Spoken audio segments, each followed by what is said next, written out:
Hi everyone, I'm Ella Fernandez, Head of Connections at BTechly. I'm delighted to welcome you to the Microsoft 365 Community Conference webinar series with our sponsor, Huntress. Today, they'll be sharing insights on cybersecurity threat landscape in 2026. Before we dive in, here are a few quick things to remind you guys of. Number one, to join the live Q&A, you'll need to register for the webinar. So if you're watching this across other channels and haven't registered yet, you may scan the QR code showing on your screen right now, or head to btechly.com, select today's webinar date, enter your business email address, and submit your registration. Our team will process it and add you to the Q&A chat at the end of the session. Please note that the Q&A won't be live streamed. If you haven't secured your conference pass for the Microsoft 365 Community Conference happening April 21st to 23rd in Orlando, this is the perfect time. Simply scan the QR code on your screen or visit nextgen365events.com and use discount code S150 to receive 150 off on your registration. If you've already registered or planning to register, you could be one of the 25 winners to receive free Epic Universe Part Passes on Sunday, April 19th. For the full contest details, eligibility, and updates, visit nextgen365events.com and head to the News tab. And of course, please like, subscribe, and follow both BTechly and the Microsoft 365 Community Conference. Without further ado, let's kick things off and enjoy today's learning experience.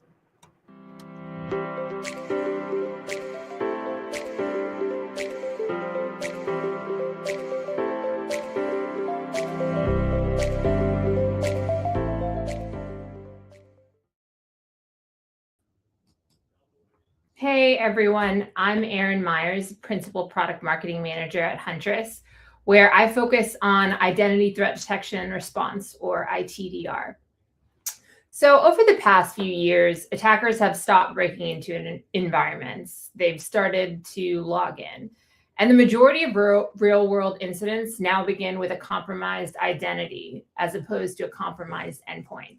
To give you an example, last year, 78% of high and critical incidents that Huntress sent were identity related. And these were incidents in which the attacker often looked indistinguishable from a normal employee. This shift has changed everything. Prevention is easier to bypass, detection is harder, and response times matter more than ever. So today we're going to unpack what the 2026 identity threat landscape actually looks like.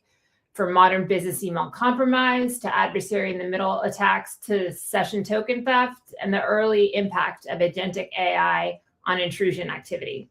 The goal isn't just to understand the threats, but to understand how attackers are thinking so defenders can adapt.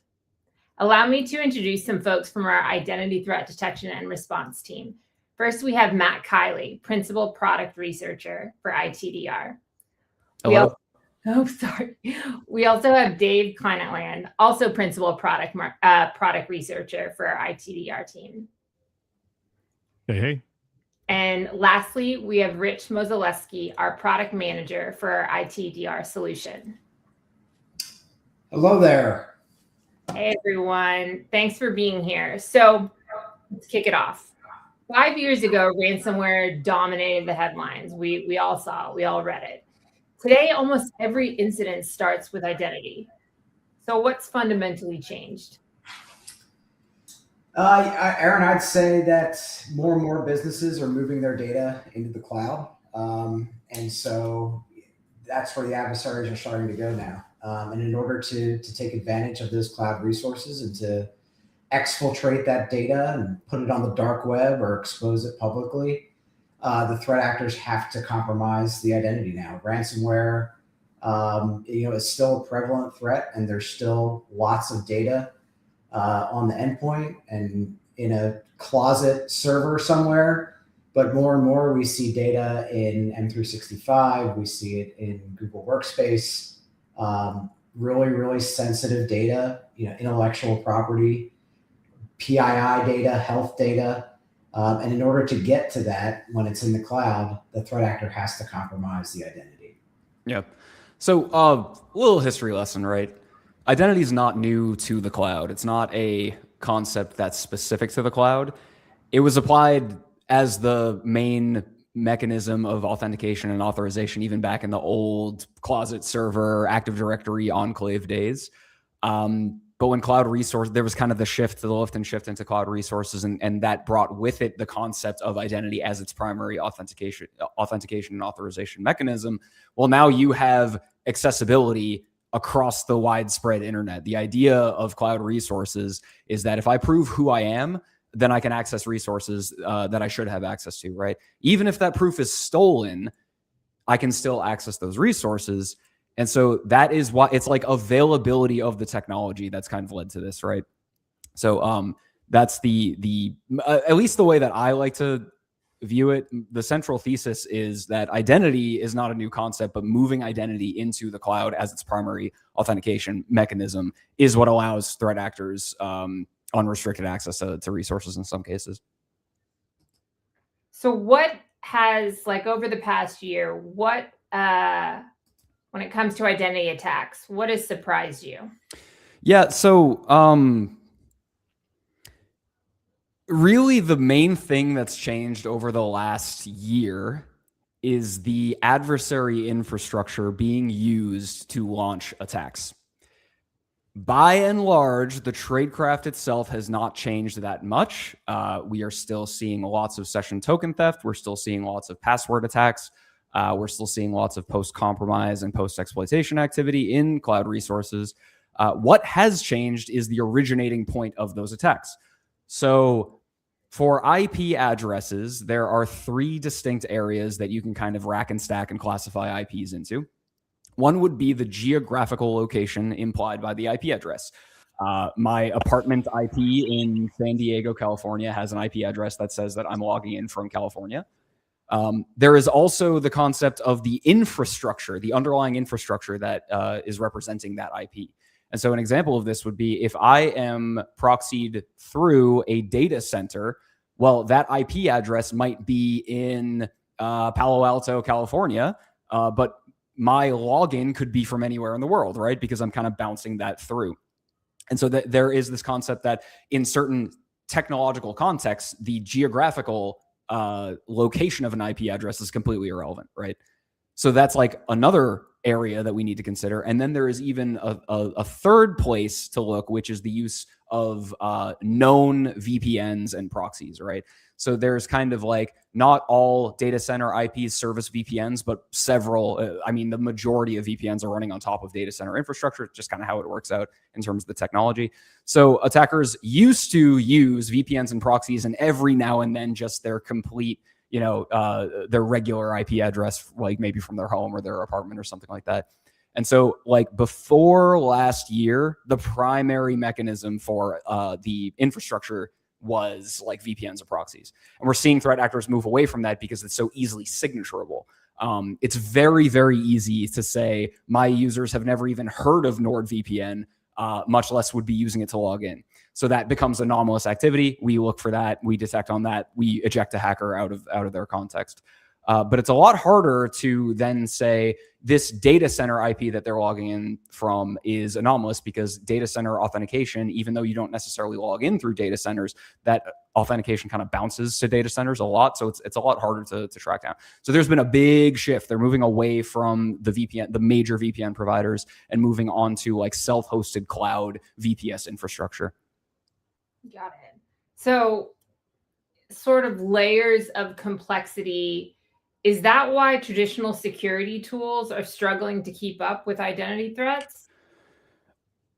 Yeah, probably. It's just the complexity of the cloud space. I think there's probably 2 sides. We talk about the complexity situation, right? There's a couple of things that it's a thing I like to call infinite configuration syndrome, right? If I'm a security tool and I'm trying to install it in an environment, I got to make sure I got to balance security with like inconvenience and stopping productivity of its users. Right, like the most absolute scared configuration would basically make it impossible to get any work done. So you got to find this right balance. But all that's complex in terms of like, is the configurations complex? Am I buying all the correct licensing? Do I have everything configured and set up? Do I have people in the correct groups and stuff they need to be? So because of all that complexity, it's kind of hard to just kind of yeet a tool into your stack and hope that nothing really goes wrong. I think another side of that, of where traditional security tools might have some trouble, is a lot of the attacks that we see today, especially the ones that are born right out of like a phishing message. All that stuff's funneled through very well-known tools, right? Like they're abusing things like, file sharing, things that you use every day, something you couldn't just block. I don't want to single out any brands because they're all just under the same sort of abuse, but you can't very well block a tool that you use every day, like Microsoft Central Environment. You're probably going to use SharePoint and OneDrive. Well, you couldn't block that because no one would get anything done. So that's another side of that complexity there as well. Interesting. So speaking of traditional things, BEC, been around for decades. I don't know about you, but I definitely received a few emails from a handful of Nigerian princes back in the day. And it used to be these obvious phishing emails that we were sent. Talk a little bit about what BEC looks like today. Is it the same? Yeah, no, we've come a long way from the Nigerian prince email, right? Like and some of the other very obvious ones I remember of like, help, I'm your long lost uncle and I'm trapped somewhere. Please funnel me money to get home. And that it's come like a lot. And then, a lot of that was targeting, personal users and stuff like that. And trying to get one person's banking information and things like that. Today, especially kind of going back to what I said about using well-known tools, attackers are starting to learn like what tools you're using, what tools are common in like an industry. Like if we see something going in like a construction or a banking or a medical industry, they'll like to use some of the tools that are in that. A lot of things are pretty well standardized and known, the way that a lot of those industries communicate with each other. So an attacker can slip in using one of these tools, shaping something to look like another email that that you're supposed to be opening, right? Like if I send a resume to an HR department that's actually a payload, that HR department's supposed to be opening resumes, right? Like if they don't open resumes, they can't hire people, they don't get their job done. So we're starting to see very tailored phishing emails and lures and stuff like that specific to industry, sometimes even very specific to company if they've kind of been doing their own research and whatnot.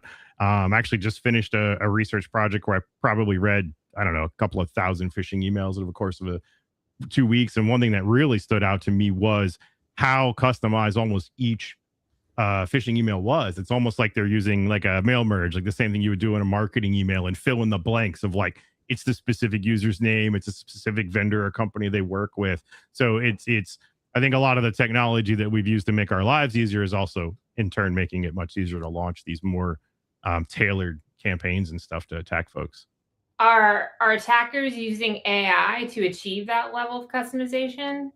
I mean, I don't see how they wouldn't be. I mean, I'm certainly been, I'm definitely not the best wordsmith out there, so I've certainly been guilty of using some AI to make a letter sound a little bit easier or better worded. So I think that's probably where you're starting to see a lot of the obvious, the obvious phishing emails that, just had poor language patterns or misspellings or things like that. AI can whip up a really good phishing lure pretty quickly. So yeah, it wouldn't doubt me at all. I would expect them to be using it pretty fully by now. Yeah, I would. There was one instance where the Huntress EDR got installed on a threat actor's laptop, and there's a blog post about it that we publish where you can kind of read the hilarity ensued in that case.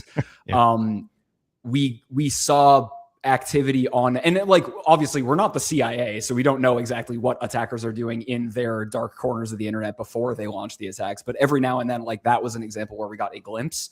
And there was proof positive that they were using LLMs, ChatGPT, to the extent to perform different kinds of activities. Read the blog if you're interested. It's very fascinating stuff. That would be on the continuum of AI use, LLMs to get better at phishing, I think is maybe the best use case of LLMs at this point. The rest is kind of into this murky automation, agentic AI area. We're not totally sure how attackers are using that at this point. I think that's kind of an open question. So curious, what roles do collaboration platforms or SaaS play in modern BEC? Well, I mean, it's the environment, it's the playground essentially, right? So that's just like an enclave environment with Active Directory. I mean, that was the playground for, or still is, I should say, still is the playground for ransomware and command and control attack. attacks. Like SaaS is where the work is being done, right? So the Huntress product specifically covers the kind of productivity suite of Azure, which is Microsoft 365, right? So you think, where is the business being done these days? And in addition to those enclave on-premise Active Directory networks, we also, I mean, you grab your browser or maybe like a client application, you log into your M365 instance, and there you have all your resources. That's where the business is being done, right? So that's exactly, it's the facilitating environment for all of the, where the money is made, where the business is being done. Those are all opportunities for attackers to score a payday. So what's the difference between mailbox compromise and business process compromise? Yeah, I can take that one. Just to kind of make it as simple as possible, I see the mailbox compromise more of like the smash and grab. I get in a mailbox and I kind of already have a predetermined set of things that I'm going to do, right? Like I know when I get this mailbox, we see attackers very quickly maybe, export all the contacts and immediately start a phishing campaign to send out more email from that mailbox without really spending much time about figuring out who this user is, what do they do, what's valuable. They just kind of get in and they just start, going for it. Whereas a business process compromise, they'll get in, they'll try to stay under the radar as long as they can, do no evil, try not to set off any alarm bells, and they'll start to collect information. They'll download, internal forms and stuff that you use. They'll download, they'll learn kind of language mannerisms and patterns and stuff that people use when they communicate. They'll learn, who do you have to reach out to, and then they'll slip into an existing conversation with maybe trying to redirect a wire transfer or payroll direct deposit changes, things like that. So they kind of lay in a while and just sort of figure out what's going on first before they just go for it. So like what signals both like that we see and like a customer would see to show that a BEC attack is happening or has happened? Your authentication telemetry, probably the first canary in the coal mine there. The worst one to get is the, hey, I got an email from you, and fair. Please click this right, link. I didn't. Yeah, true. If you look at it from like when the business, like not the IT admins or the security administrators would know about this, but like when the business personnel would find out about this, it's unfortunately when the massive amount of spam goes out from someone's compromised inbox, probably. So a lot of organizations, out of fear of BEC, get an email security vendor. Does that stop BEC? Does that provide adequate protection? I guess it depends on the vendor, of course. It depends on the technology. It depends on the telemetry and the visibility into it and how they layer defenses. I mean, I would never turn it down. Honestly, like more layers of defense is probably a good thing. But yeah, it very much depends on how just the telemetry that's available and the visibility and how detection is structured. Like those are the critical elements. Got it. Moving on a little bit from BEC, something else that we think is going to be pervasive in 2026 is of course token theft. What is passive session token theft, like in plain English? Yeah. So used to be my nemesis. So I have a B-sides presentation about this. If you're interested, maybe we can link that as well. So when it comes to token theft, what we're talking about here is the interception or the acquiring of the authentication material that results after you put in your password and if applicable, your multi-factor authentication. So for Microsoft 365, what happens is as a kind of usability feature, and this is common to a lot of different identity providers and OAuth platforms, as a kind of usability feature, there's usually like a little checkbox that says like, keep me signed in, sign me in for 45 days, something like that. What that does in a technical sense is when you put in your username and your password, the server that's responding to your request says, okay, here is a token. It's usually a long string of what look to be random characters. I'm eschewing some of the technical detail just to keep it high level. And that gets stored in your browser, right? And the next time you want to access resources, instead of having to put in your username and your password, your browser just says, hey, this is my token. Can I just access these resources? That gets checked against the server. Everything's okay in the normal cases. So the problem here is that even it could take one factor, it could take two factors, it could take 10,000 factors of authentication. As soon as you put in all of those authentication factors, whatever the nth factor authentication was becomes one factor, which is that token. The thesis of exploitation there is steal the token, and then you have the ability to get around any other manner of authentication, right? Now, passive and active assume either in the active case, someone is actively interacting with you. There's a social engineering attack. They're trying to hit you with a phishing lure. Or passive would be looking at credentials on a Telegram forum somewhere. Basically, somebody else did the dirty work, and now you're just either purchasing or finding the access there. So the shorthand for that I like to think is it's like pickpocketing versus dumpster diving, right? Active session token theft is like you are actively being pickpocketed, right? Passive session token theft is like, oops, you ran some malware and your credentials got scraped off of your file system, and now they're kind of floating around in a Telegram forum or the dark web or something like that, and somebody found those and replayed those. So that's the major difference between passive and active. So does MFA stop that? No. and don't get me wrong, like any MFA is better than no MFA, but like the primitives of exploitation here are themselves multi-factor authentication bypasses. Any number of multi-factor authentication methods that go into the generation of a token, it doesn't matter at that point. And there's some technical nuance for like phishing resistant MFA that we could talk about, but like in the general case, several factors of authentication all converge into a token. That token becomes, for all intents and purposes, one-factor authentication that you can then just, as an attacker, put into your browser and say, hello, I am this user, and then you authenticate. So I'm sorry. No, I was just going to say that the caveat to that is properly implemented, and I emphasize properly implemented device-bound tokens, passkeys, FIDO2. Yeah. Those will prevent token theft if they are implemented properly. I cannot emphasize that enough, because you can easily say, oh, I have passkeys everywhere, but if you still have SMS as a backup authentication method, then an attacker can bypass a passkey. Even the designated phishing resistant MFA methods are not bulletproof. There are attack primitives. They are much harder to pull off if you are the attacker, but they do exist. So the even MFA phishing resistance is not particularly, or it's not completely bulletproof, I would say. So why are attackers targeting browsers over credentials? Is it faster? Is it easier to perpetrate?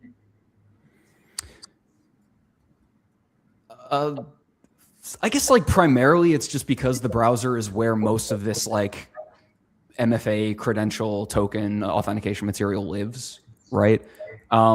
It's very easy to find passwords out just, and people reuse passwords so much that, you know, if you find one instance of just a username and a credential, if that user is not using MFA, you're in at that point. That is the full attack. It's just logging in. But the browser has the authentication material for when those users are using MFA, right?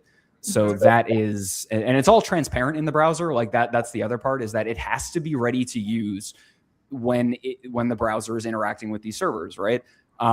There's, to some extent, we can kind of encrypt credentials if they're on the file system in Windows. There's various levels of trying to obfuscate or hide credentials. But as soon as they go into the browser, like they have to be ready to be received by the server. And if you catch that in the middle of it happening, you get a plain text credential, either a token or the username and the password. And another thing about the browser too is, outside of the most stringently controlled environments, the browser is almost wholly owned by the user. So you don't need to have special privileges to get whatever you want out of the browser in most cases. Someone can get control of something in the browser, then the user has the ability to do kind of whatever they want. So it's a pretty decent way to get in. So how quickly can a hacker go from stealing a cookie to data access? F12, copy, paste, enter in a lot of cases. Real fast. It depends on what you mean by data access, because like like cloud resources in a general sense. Well, if you log in to the M365 login page, I mean, that is your email inbox right there. That's data access, right? So that's as soon as you refresh the browser, you're accessing the emails. From there, I mean, it's not hard. This is where the business, the common theme here, this is where the business is done. So it's not hard to just start browsing around at it. What do they use for SharePoint? What do they use for OneDrive? Like all of that is just kind of contained in that, the productivity suite of M365. So yeah, not a long time. I mean, we've seen, I think we have anecdotes, and I'm sure it's faster too, but we've seen within like 45 seconds, Yeah. compromise, malicious inbox rule, malicious application installed. And that time interval, like heavily, again, we're not the CIA. We don't quite know for sure, but that time interval heavily implies automated tooling, right? Like the way the signals are staggered, when we get a really nice clean set of signals that imply that an account takeover has happened, like the interval in seconds there, it literally is seconds in a lot of cases, like Rich just said. So either somebody was there waiting at the keyboard and has all the movements memorized. I think the more plausible explanation is that that's automation at work. And on top of that, Aaron, the Microsoft in particular will not emit a log for 5 to 8 minutes after an event occurs. So you have a window as an attacker of several minutes to do whatever you want before anyone is going to catch wind of it, which is a very scary thought in today's age of automation and AI. So that's my next question. Like from our standpoint, detection wise, is session hijacking harder to detect than like a stolen password? Both of those evolve into account takeover, so they're almost indistinguishable, I would say. Because all right, so we got to assume that like a user without MFA, their password is compromised in some way or guessed, or they've reused it across. But that's just going to look like a login, right? And there could be any number of suspicious indicators about that login: geolocation, like I mentioned earlier, access from a data center, like I mentioned earlier, even the client ID, the thing that they are using to access to log in as this user could indicate in some cases. Session token theft looks very similar because it is just authentication. They're just moving around the methods of stopping that authentication from happening. I would say they look almost indistinguishable from each other.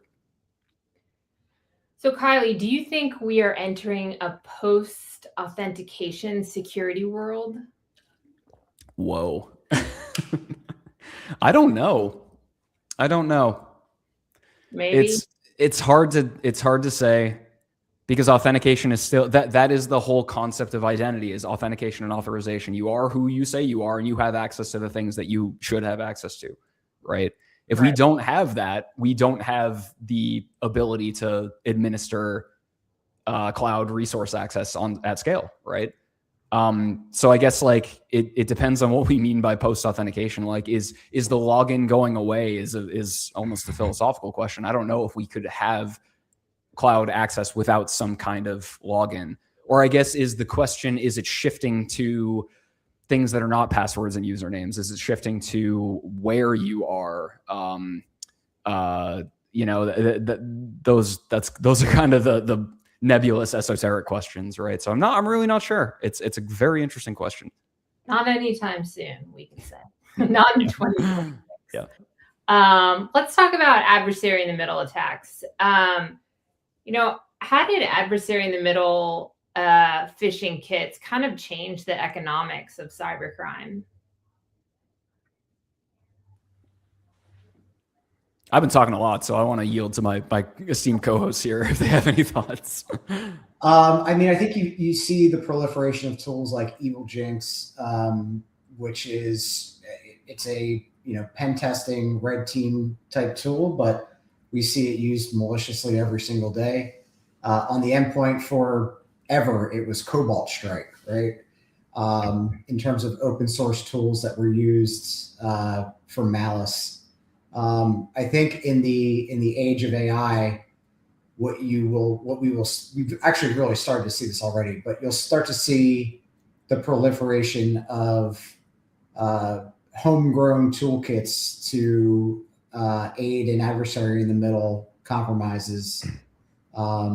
Whereas it's not very easy. It's easier for us to determine if a toolkit like Evil Jinx is used or some of the big names that are out there.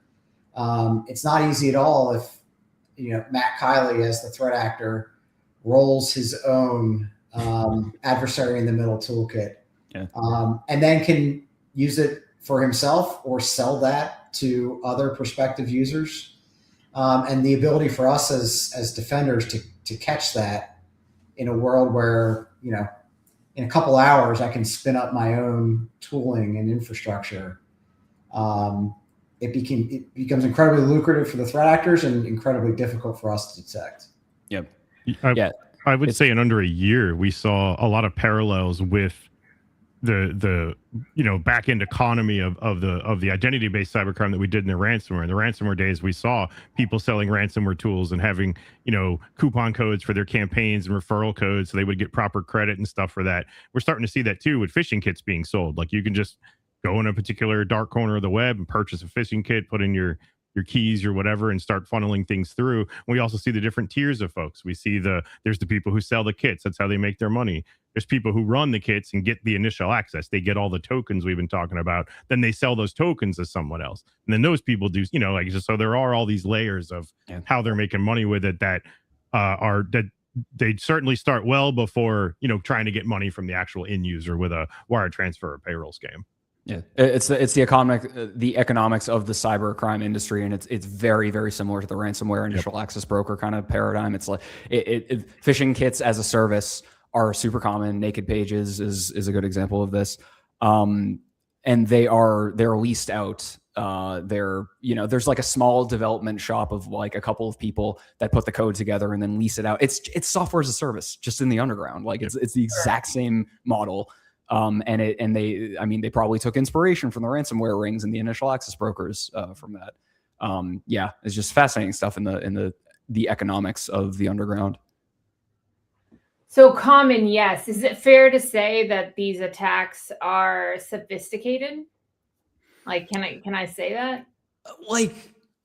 Okay, whoever came up with the first instance of the transparent proxy being used to intercept credentialed the actual interaction taking place. I mean, that is like straight up genius. Like that's crazy smart. What happens after that is that all of the lower tiered cyber criminals then just use that technology and repackage it and recode it and vibe code it and then sell that out. And that is could you call that sophisticated? The technique itself, I think, is super sophisticated, but the usage of that technique as kind of a copy paste hit run on a playbook kind of thing. I don't know. Can you call that sophisticated? Or if you have somebody that's just kind of following a playbook, it's hard to call that sophisticated in that case, at least in my opinion. Yeah. Going back, if you all remember, because we were all standing there in the same room together talking about how we were going to detect token theft. And we talked about it as being a more sophisticated attack. And I think we discovered very quickly that it's like you said, Matt, it's proliferated to the point, and you can probably get a YouTube 5-minute tutorial on how to conduct a token theft attack. Of course you can. Go John Hammond's channel immediately. It's like one of his top videos. Go check it out. That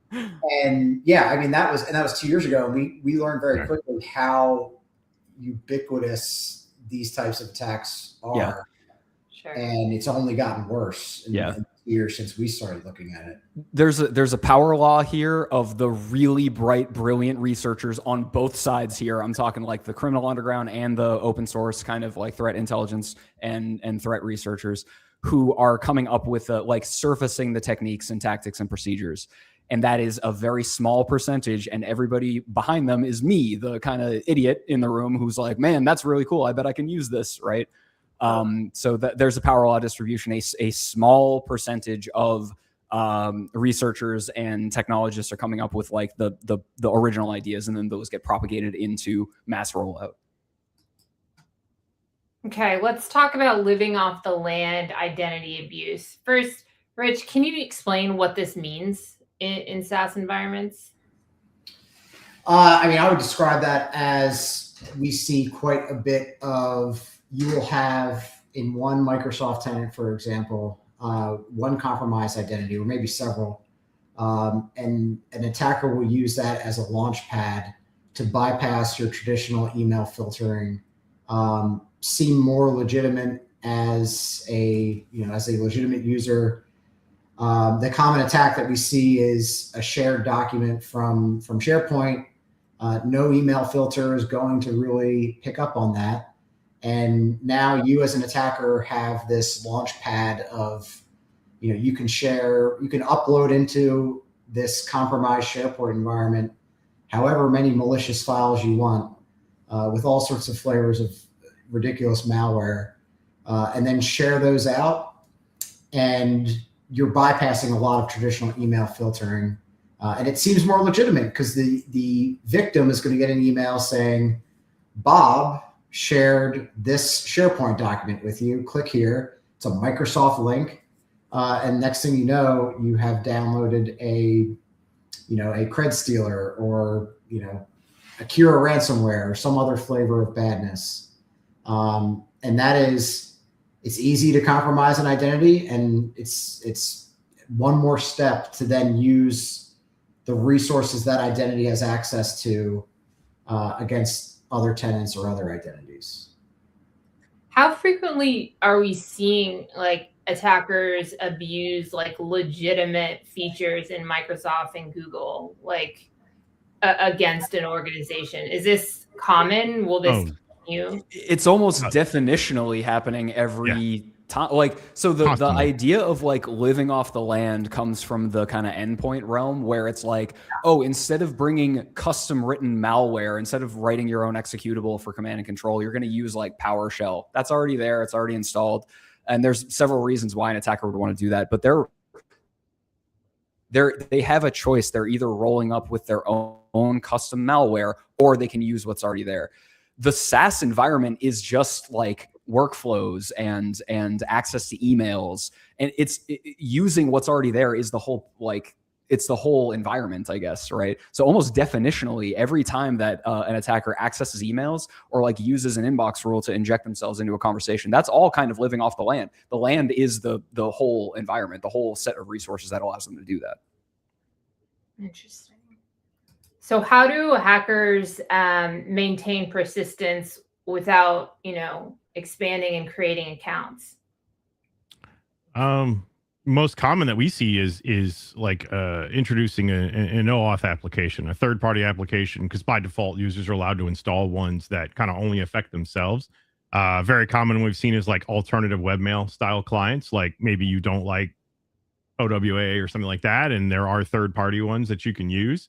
And when that connection is made, by default, users can do it without admin permission. Attackers will convince a user to do it. It's in a very similar process where the user being fooled into installing that is only seeing legitimate, Microsoft or identity provider pages to do it. And once that connection is made, it'll survive password resets. It doesn't, it doesn't trip the like, oh, we created a new user to do things or stuff like that. So that's probably the most common one I think that we see. Yeah. MFA Matt, if you've edition. got any to add. Yeah. Oh yeah. Adding an MFA device. Edition. Yep. There's some like kind of more niche, like more complicated stuff. It depends on the platform, but like Active Directory Federation services is one in Azure specifically, where you can add like an authentication mechanism. Basically, there's some like more red teamy spooky stuff, but like the common ones are OAuth applications and multi-factor authentication ads. Got it. And just hanging on to the credential and the password. I mean, when you steal a token, you get both the access token itself, which is the thing that allows you to access the resource. And in some cases, in most cases, you get the refresh token as well. And the refresh token is an access token printer. It basically says, once your access token is done, just present this and you'll get a new access token. If you hold on to that, you have persistent access. There are some access tokens that are good for 90 days, right? In some cases. So that's also persistent access. So let's talk AI. Favorite topic. Everyone's favorite. I know, everyone's favorite topic. How like, what would you say is most substantial when it comes to AI changing how hackers behave? It's a force multiplier for them. It is, if you think at the most basic level of just serving as a, David mentioned it was helping him with some emails, or writing documentation. Yeah. For the majority non-English speaking threat actor community out there, now, not just non-English speaking, like whatever language you'd like, whatever language your victim speaks, you can type your prompt into an LLM and spit out, a perfect translation of what you're trying to convey. It's come a long way from the, highly typoed Nigerian Prince email that you mentioned, Aaron, previously. Right. And that's just the simplest use case. I mentioned using, Claude Code to vibe up your own adversary in the middle toolkit. That's entirely possible today. There's as much as it's a tool to help productivity and kind of advance what we're trying to do in our industry, threat actors are using it as well. So you mentioned it as a force multiplier. Are attackers actually automating post-compromised activity and actions? Well, I think I said earlier that like it is based on telemetry and incidents that we've studied. It is heavily implied that there is some kind of automation going on. The mere fact that a initial access happens and 10 seconds later an application is installed or an email inbox is written, I mean, that is heavily that's really substantial evidence that there's automation. Whether that is AI, whether that's agentic, whether that is insert buzzword, I have no idea. It could easily be scripted with a Python script. It could easily be scripted with just, basic scripting knowledge. Are attackers expanding into AI?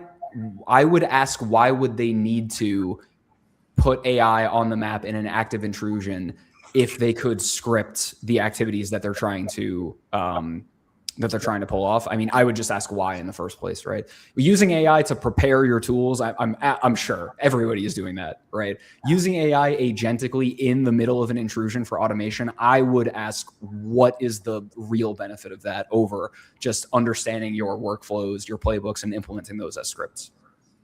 The other attack surface that I think right now I hear a lot of like, my employees using third-party AI tools and throwing all of our, corporate data in there, which is a huge problem. But the attacker side of that is, attacker gets access to an identity that has a Copilot license and now can use Microsoft Copilot to streamline, type in, find me all emails with the word invoice. And now the enumeration and the post-compromise activity that might have taken you, minutes to hours to complete, you can have Copilot complete for you. And now you can find all the invoices. You can find all the sensitive data. Living off the land, again, that concept we talked about earlier. If the identity has access to it, the threat actor can gain that same access.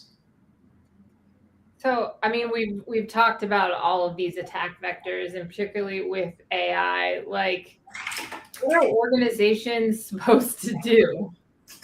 Like, with all of these advancements and the speed with which AI is able to perpetrate attacks, like, how can organizations set themselves up for success to combat these things? Like, what are some steps they can take? Typewriters. No. Right. I think it starts with, having that good security posture, not just within the tenant itself, but the humans, right? If all of us are susceptible to a really good phishing war. But what we see a lot of users that get compromised a lot repeatedly, right? Because they continue to click on the phishing links. And ultimately, you can have the greatest security posture in the world and the most locked down tenant. But if you have a human that will just click on anything, then you have a weak link there. And so there's like a holistic view of, you got to have a really locked down environment. Your humans have to be trained. You need a solution for when you get compromised, because it's a when, not an if. And you have to approach it from every angle. And that's unfortunately just it's that, or you go to typewriters, really. And that's the unfortunate reality of the world that we live in today. I think I have a typewriter in my attic. That's awesome. I know, right? Okay. What do you guys think attackers will stop doing entirely in the next few years? Has it been successful? Takes too much time? What do we see stopping? We don't have to worry about it. Yeah, I mean, I think a lot about like the malware landscape and how that's shifted like from the 90s through the 2000s into the 2010s and now.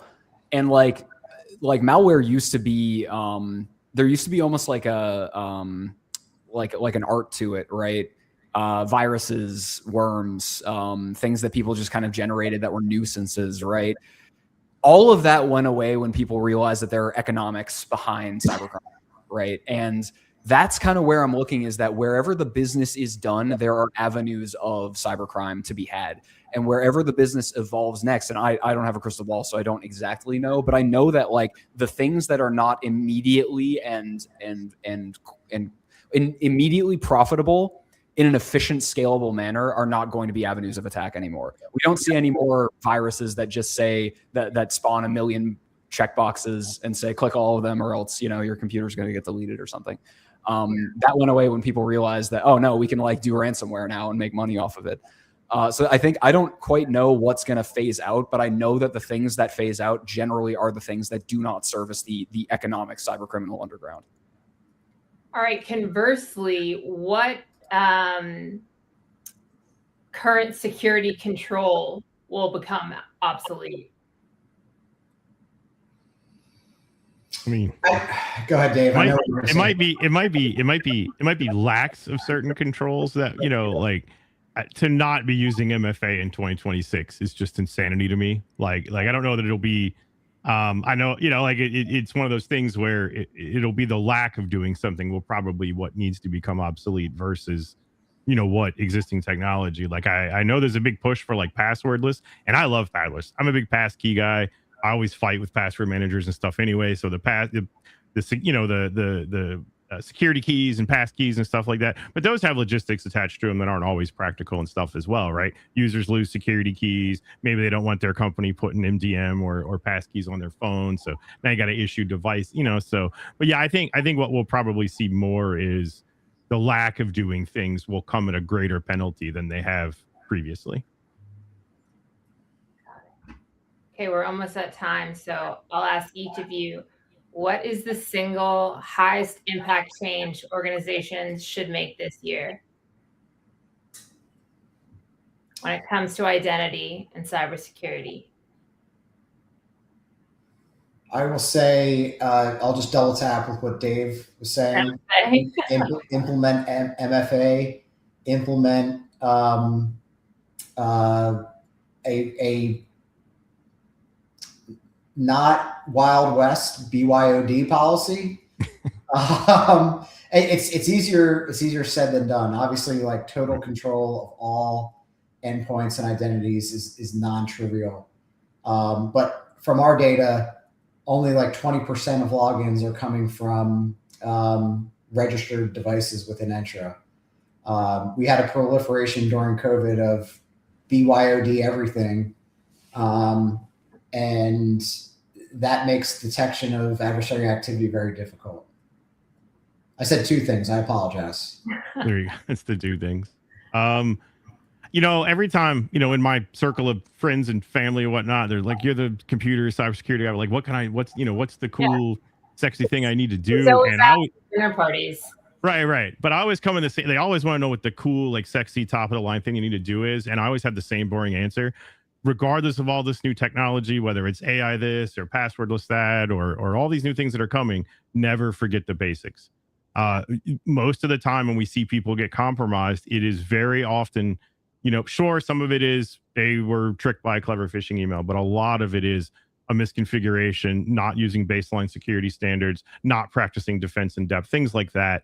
Auditing and testing your posture controls and stuff you have place. So the one liner for that is just don't forget the basics. They're really, really where everything starts. And if you don't have those set up right, whatever you add on top of it, not going to be as effective. Yeah, that's it. I don't think I could have phrased it better. Raise the technical barrier to entry for attackers. Like, that is the end of the day. Is, unfortunately, we are in the business of putting the bar, the big bicycle lock on our bicycles when we're storing them downtown somewhere, right? And like, if your gigantic bicycle lock is really, really tough to break through with a saw, like, an attacker's just going to go somewhere else, right? Raise the technical barrier to entry. That's everything from investing in your humans and teaching them and getting them to understand the attacks and how they unfold. That's looking at the blast radius of any given compromise and how many resources can one individual access in an assumed breach scenario, right? That's really what it boils down to. Is when you don't use MFA, your technical barrier to entry is on the floor, right? When you do use MFA, that's a little bit higher, but it's not perfect, right? What other ways can you bump up that technical barrier to entry? That's what it's all about. Mic drop. You heard it here first. Raise the technical barrier. That's all the time we have. Thank you, everyone, for tuning in. And now we will head to Q&A.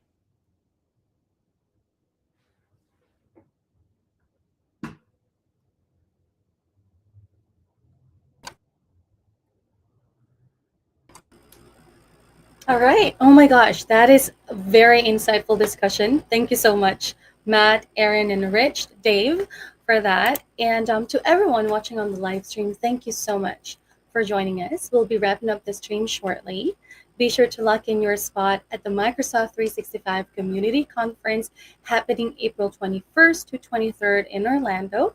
Register now by scanning the QR code on your screen or head to nextgen365events.com. Use the discount code S150 to receive $150 off on your registration and be one of the 25 winners to receive free Epic Universe Park passes for Sunday, April 19th. Full details are available at nextgen365events.com under the News tab. Now, if you'd like to participate in the live Q&A with Matt, Dave, Rich, and Aaron, be sure that you join us using the link provided in your calendar invite. Bye.